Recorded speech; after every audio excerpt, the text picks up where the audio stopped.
আপনি আমায় সিঁদুর পরিয়েছেন ঠিকই, কিন্তু আমি মনে প্রাণে বিক্রমকে নিজের স্বামী হিসেবে মেনে নিচ্ছি।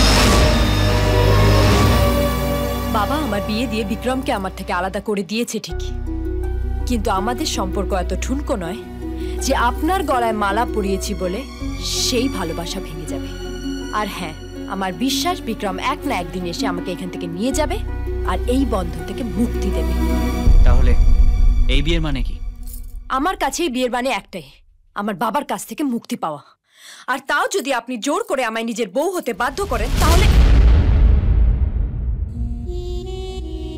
তাহলে তোমার শরীর পাবো, মন পাবো না, তাই তো? বেশ, তো এখন কি চাও তুমি?